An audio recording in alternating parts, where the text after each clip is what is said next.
بسم اللہ الرحمن الرحیم۔ 30 روزے 30 عبادتیں۔ چھٹا روزہ، اس کی وظائف اور عبادات۔ فجر کی نماز کے بعد 21 مرتبہ بسم اللہ الرحمن الرحیم پڑھنا ہے۔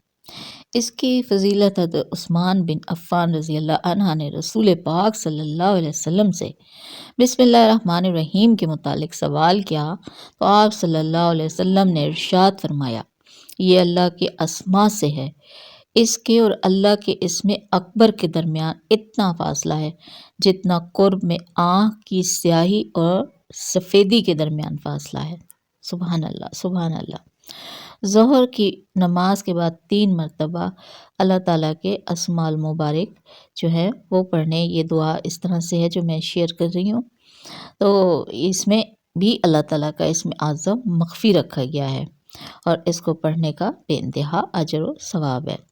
نماز عصر کے بعد کچھ تسبیحات ہیں، وہ یہ پڑھنی ہے کہ 3 مرتبہ پہلی تسبیح، پھر 7 مرتبہ دوسری، اور پھر 1 مرتبہ اس طرح، اور پھر یہ تقریباً کتنی تسبیح بن جاتی ہیں، 1 2 3 4 اور 5 تسبیحات ہیں۔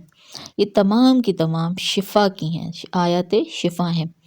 مقررات میں یہ وظائف پڑھیں، آخر میں 1 مرتبہ سورہ فاتحہ اور آخر میں 3 مرتبہ درود ابراہیمی شہد اور پانی پر دم کریں، اور اپنے مریض کے لیے جن کو لا علاج قرار دے دیا گیا ان کے لیے یہ پانی شہد جو ہے وہ استعمال کروائیں۔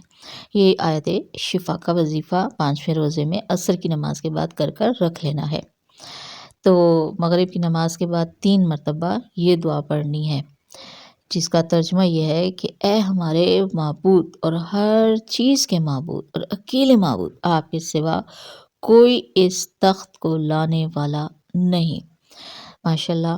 پھر نماز تراویح کے بعد ایک یہ دعا آپ کے ساتھ شیئر کر رہی ہوں، یہ دعا پڑھنی ہے۔ یہ پڑھنے کے بعد آخر میں یا لطیفو 20 مرتبہ پڑھیں، اور اس کی فضیلت جو ہے، حضرت انس بن مالک رضی اللہ عنہ جب حجاج ظالم کے پاس گئے تو اللہ تعالیٰ سے ان کلمات کے ساتھ دعا فرمائی، اور جب حجاج کے قریب پہنچے تو خوب انہوں نے آپ کی تعظیم کی اور پہلو میں بٹھایا، انعام و اکرام سے بھی نوازا، حالانکہ وہ آپ کو قتل کی دھمکی دے چکا تھا۔ تو یہ ہم صلی اللہ علی محمد یا لطیف کا ورد بھی کر سکتے ہیں، بہت خوبصورت ہے۔